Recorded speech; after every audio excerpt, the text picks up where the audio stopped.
In today's Farm Report, calf health is important, and ventilation plays an important part. Jim Sulfur with the University of Minnesota Extension Service Office has more. The last week or so, you can kind of feel the air changing. We've had a couple of days with some strong northwest winds that have felt kind of cool, and thinking that, I bet winter's going to come again this year. And with that, I think if you're out there, you're a dairy producer or any kind of livestock producer, you really need to be thinking a little bit about your calf facilities in particular, but your ventilation facilities, because these are spring and fall are kind of the difficult time to manage these facilities, particularly calf facilities, because they tend to be a little more sensitive to drafts if these temperatures go up and down pretty dramatically. So be thinking a little bit about that and making those adjustments and being prepared to make those adjustments, particularly in natural facilities where you've got curtains, and then you get a strong northwest wind. We're just beginning to summarize some of the data from our on-farm trial with automatic calf feeders.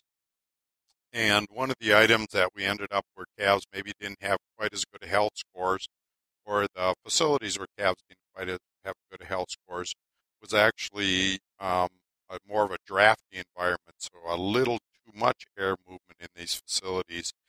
So remember that most calves have a thermal neutral zone, or the area where they're the most comfortable. That's fairly similar to a human's. And so as we get these cold evenings, or with wind blowing, that they get chilled just kind of like we might get chilled. So of course, take all the precautions. Make sure you start putting jackets on them. Maybe not now yet, of course, because then they're going to sweat when it gets hot. But just make sure you try and look at those ventilation and maybe get those fans shut off a little bit earlier in these calf facilities on those cool nights, or make sure you get those thermostats adjusted correctly, because I was actually kind of a little bit surprised by those results. I thought maybe moving not enough air would cause a little lower health scores, but actually our research shows that moving too much air, and remember, we went across all seasons, and it was that really, really cold winter. It was 2013 that we were actually collecting the on-farm data. And so maybe it was a little bit of an exception from a weather standpoint. Of course, it's not like it is now, but just be aware that these weather fluctuating temperatures really do affect their calves, and that you need to be thinking about adjusting these ventilation systems on more of a regular basis as the weather fluctuates a fair amount from day to day. This has been Jim Selfer with the University of Minnesota Extension in St. Cloud. A total look at who owns farmland and how it's transferred among owners. That's the focus of USDA's Tenure, Ownership, and Transition of Agricultural Land Survey, Total, released on Monday. And according to Hubert Hamer of the National Agricultural Statistics Service, of the almost 359 million acres of U.S. farmland, 91.5 million acres are expected to transfer ownership in the next 5 years, or about 10%. And almost half of those 91 million acres identified will either go into or stay in existing trust.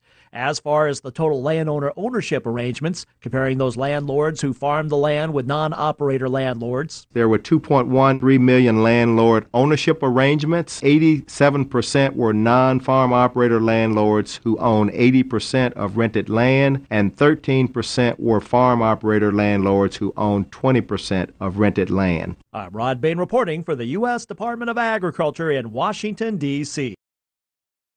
Corn silage harvest will be soon underway here in central Minnesota. Dan Martins with the University of Minnesota Extension Service Office has some tips for calculating corn matter and safety tips for being on the road. And he also talks about the upcoming Morris Technology Day going on Thursday. Here's a little more discussion about corn silage. You probably can't catch all the math, but listen for the concepts. Wisconsin Extension has an article about using the starch content of corn silage to estimate the amount of corn in a ton of corn silage. This is based on the notion that nearly all the starch in the corn silage analysis is from the corn grain. This article assumes corn grain at 72% starch. Using corn silage that tests 33% starch and 35% dry matter, I calculate 231 pounds of starch, and divided by 72% starch makes 320 pounds of dry matter corn. For standard number 2 corn, that makes 6.76 bushels of corn per ton of corn silage. If you weigh tons of this corn silage per acre, you could estimate bushels of corn per acre. We could also ask how much corn is left to be made in the field if you estimate yield at half milk line when the crop is not mature yet. Based on hail damage charts, I'd estimate 15 to 20%, and someone might have a more accurate estimate of that. Testing starts could be used to estimate bushels of corn harvested based on tons of earlage or snaplage. I also have information from Hugh Chester Jones at Waseca indicating normal snaplage might be around 75% grain and 25% husk and cob material on a dry matter basis. For whole plant corn silage, we estimate that corn, grain, and fodder each make up about half the dry matter weight. Obviously, these proportions vary with growing conditions. It's probably most important to figure out how to have a safe fall harvest season.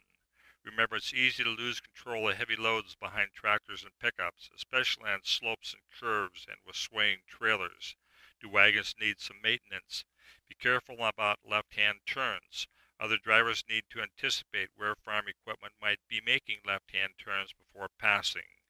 I hope you can take a look at the Tillage and Technology Field Day at the Morris Research and Outreach Center on Thursday, September 10th.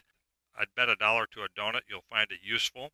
Along with field equipment demonstrations, show and tell discussion sessions will include variable depth and gang aggressiveness controlled from the cab, planter setup for moderate residue levels, residue management before planting related to wheat, corn, and soybeans, tillage influence on soil properties like moisture and temperature related to yield, and building soil health to improve structure related to water infiltration, bulk density, and yield. For more details, you're welcome to call me at 320-968-5077 or the Morris Regional Office at 320-589-1711. You can also do a website search for Minnesota Extension Tillage Technology Field Day. Pre-registration helps for planning food and other arrangements. The field day runs from 9 a.m. to 3:30. No admission fee. Stevens County FFA is selling box lunches for $6. I'm Dan Martins with U of M Extension. Thanks for the chance to visit with you this week.